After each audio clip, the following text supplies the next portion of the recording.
3 buwan pa lamang ang nakakalipas mula nang ikasal ang mag-asawang Korean na sina So at Hae-young. Sa simula, tila masaya at walang hanggang ligaya ang pinagsasaluhan ng dalawa bilang bagong mag-asawa sa bago nilang tahanan. Ngunit sa likod ng nakapinid na pintuan, isang madilim na kwento ang nooy nagsisimula. Hanggang sa pagsapit ng isang karaniwang gabi, natagpuan ng misis na si Hae-young na wala ng buhay sa loob mismo ng bago nilang tahanan. At ang tanging saksi ay ang kanyang asawa. Sa simula ng investigasyon, tila isang bigla ang trahedya ng pagkamatay lamang. Pero nang lumabas ang katotohanan, isang lubos na naiibang kwento pala ang mabubunyag. Ito ang kaso ni Hae-young, isang babaeng nangarap na makasama ang kanyang minamahal ng habang buhay, subalit buhay niya ang naging kapalit sa isang kalunos-lunos na paraan. Alamin natin ang kwento sa likod ng kasong ito.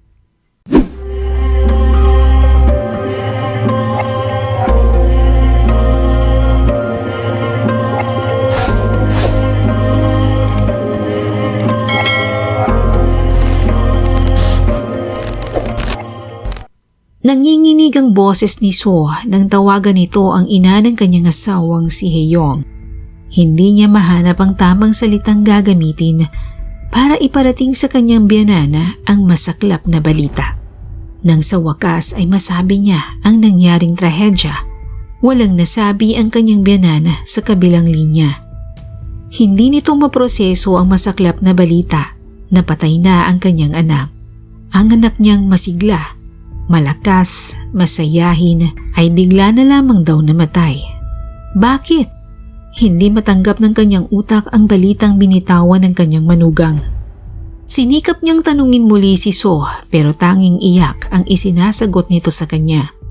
3 buwan pa lamang ang nakakalipas mula nang ikasal ang kanyang anak kay So, kaya hindi maproseso ng kanyang isipan ang masamang balitang wala na ito na nangyari pa sa loob mismo ng kanilang tahanan. Sa bagong tahanan na pinagsikapan nilang mabili upang doon simulan ang bagong yugto ng kanilang buhay. Nangyari ang bangungot ng pamilya ni Hae-young gabi ng March 13, 2025 sa Gangsu-gu, Seoul, South Korea. Nakatanggap ng tawag ang emergency services mula kay So at sinabing mula sa trabaho ay natagpuan niyang hindi na humihinga ang kanyang asawang si Hae-young. Agad naman tinungo ng mga pulis at paramedics ang lugar na sinabi ni So at doon nga ay natagpuan nila si Hae-young na wala ng buhay. Sa inisyal na pagsusuri ng mga doktor, wala silang makitang kahit na anong injury o anumang sakit na maaari nitong ikasawi. Kaya naman ikinabigla ng pamilya at mga kaibigan ang biglaan niyang pagkamatay dahil wala naman itong sakit, masigla, masaya at punong-puno ng buhay ilang araw bago ito nasawi. Ang mga investigador ay masigasig na nagtanong sa asawa ni Hae-young dahil tanging siya lamang ang nakasaksi sa bangkay ng kanyang asawa.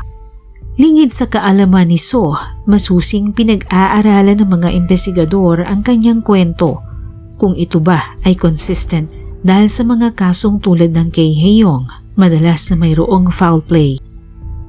Nakadama ng labis na kaba si So dahil naramdaman niya na pinagsususpetsahan siya ng mga pulis na may kinalaman sa pangyayari. Mabilis niya itong itinanggi na wala siyang kinalaman at nagtanong pa ito kung bakit parang itinuturing siyang suspect. Pero para sa mga pulis, lalo lamang silang naghihinala na may kinalaman si So sa pagkamatay ng kanyang asawa dahil imbes na pagluluksa ang kanilang makita, tila mas mahalaga sa kanya ang pagklaro ng kanyang pangalan. Lingid sa kanyang kaalaman, lihim siyang itinuring na suspect ng mga pulis na kailangan nilang imbestigahan ng malaliman. Pero ano nga ba ang tunay na nangyari kay Hae-young? Balikan natin ang nakalipas na 3 buwan ng kanyang buhay. Naging magkasintahan sina So at Hae-young ng halos 1 taon bago magpakasal. Noon ay pareho silang 33 taong gulang at nasa hustong edad para sa pag-aasawa.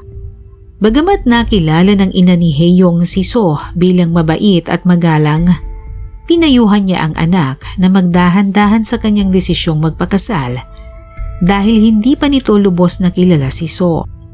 Subalit nakita niya kung gaano kamahal ng kanyang anak si So at ganun din naman ang nakikita niya sa lalaki. Kaya eventually ay ibinigay nito ang kanyang basbas sa anak para magpakasal. Sa araw ng kanilang kasal, tulad ng ibang mga babae, nangarap si Hae-yong na magiging masaya ang kanilang buhay mag-asawa. Inisip niyang sapat ang kanilang pagmamahalan upang makamit ang inaasam na kinabukasan. Kapiling ang lalaking pinili niyang makasama habang buhay. Pero mabilis na winasak ng realidad ang mga pangarap na iyon. Ang buhay kapiling si So ay hindi man lang lumapit sa kanyang inasahan. Mabigat, masalimuot. Mula pa sa simula, may mga nakakabahalang senyales na. Ipinakita ni So ang ugaling malayo sa normal. Ugaling unti-unting sumira sa isang tahimik at ordinaryong pagsasama.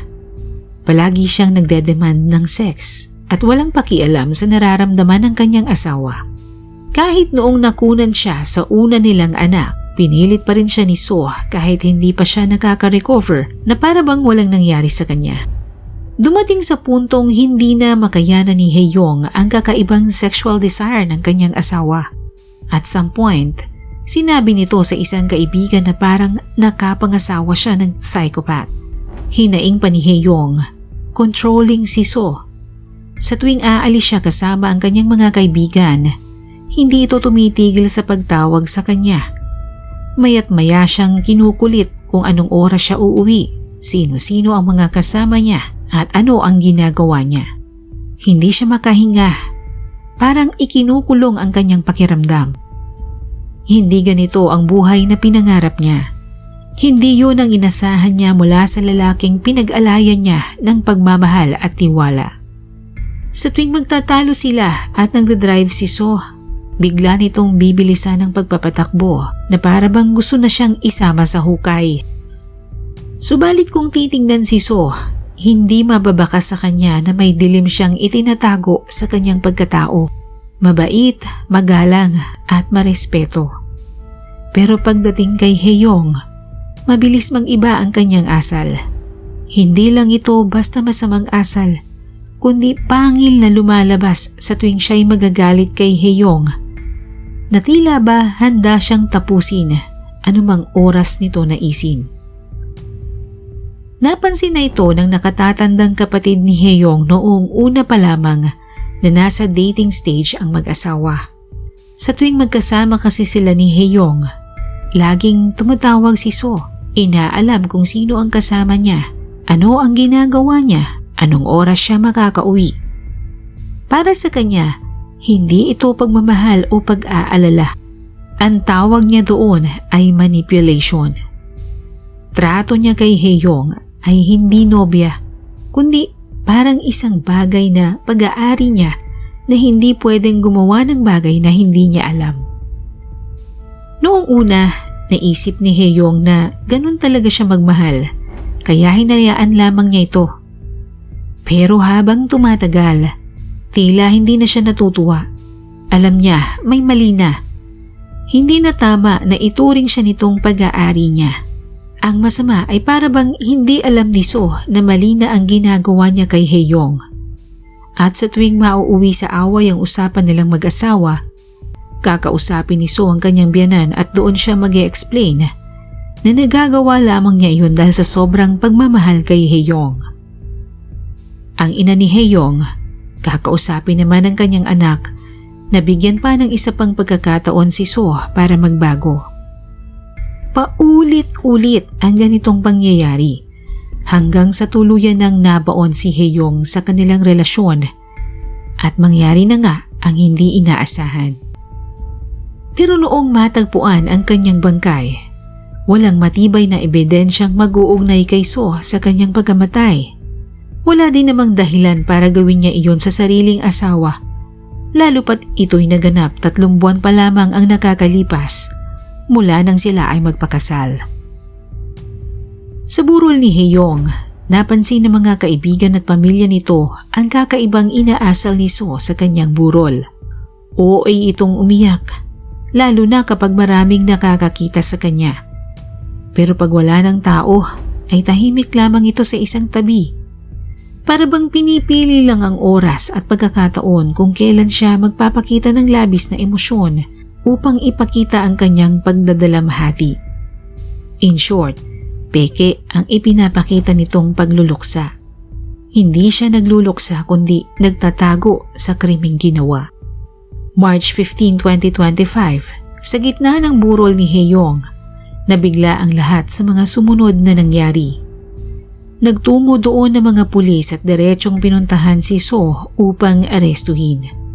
Nang lumabas kasi ang autopsy report sa labi ni Hae-yong, may nakitang bakas ng strangulation mark ang mga eksperto sa leeg ng biktima na naging dahilan ng kanyang kamatayan. Sa tagpong iyon, hindi nakitaan ng pag-aalala si So na para bang walang anuman sa kanya ang pagbintangan na siya ang pumatay sa sarili niyang asawa. Nagpaalam pa ito sa kanyang biyanan na babalik siya kaagad. Ngunit sa loob ng presinto kung saan siya masusing tinanong ng mga pulis sa kanyang kinalaman sa pagkamatay ni Hae-yong, hindi na siya nagatanggi. Inamin niya sa mga pulis na nabigla lamang siya, kaya nasakal niya ito nang tanggihan siyang makipagtalik sa kanya. Hindi raw niya intensyon na patayin si Hae-yong. Labis na frustration lang daw ang kanyang naramdaman dahil tinanggihan siya nitong makipagtalik. Sa mga oras na iyon ay agad siyang sinampahan ng kasong murder ng mga pulis. Halos hindi naman makapaniwala ang pamilya ni Hae-yong sa nangyari. Hindi nila lubos na maisip kung bakit hindi nila kaagad nakita ang tunay na pagkatao ni So at naging daan sa pagkamatay ni Hae-yong. Sa batas ng Korea, pinoprotektahan nito ang identity ng biktima, gayon din ng suspect. Hindi nito ipinapakita sa publiko ang mga larawan ng parehong biktima at suspect. Pero isang hakbang ang ginawa ng pamilya ni Hae-yong kahit masakit ito para sa kanila. Lumapit sila sa media at sila mismo ang nagpahintulot na bigyan ng mukha si Hae-yong na naging biktima ng ganoong uri ng krimen. Nais nilang makita ng publiko ang mukha ni Hae-yong na naging biktima ng karahasan ng sarili nitong asawa at para na rin magbigay ng babala at aral sa iba pang kababaihan na maaaring naging biktima rin ng ganoong uri ng krimen. Samantala, kasalukuyan ang nakakulong si So habang naghihintay ng paglilitis. Kung sakaling mapapatunayan na siya ang responsable sa pagkamatay ng sarili niyang asawa, maaari siyang makulong ng habang buhay ayon sa batas na umiiral sa kanilang bansa. Naway maging aral ang kwentong ito sa mga kababaihan na maaaring dumadanas ng ganitong pang-aabuso mula sa kanilang asawa o partner. Maging mapanuri at kung may mga red flags na, umayaw na kaagad para hindi na mauwi sa mas masaklap na pangyayari. Yun lang at maraming salamat sa panonood at hanggang sa muli.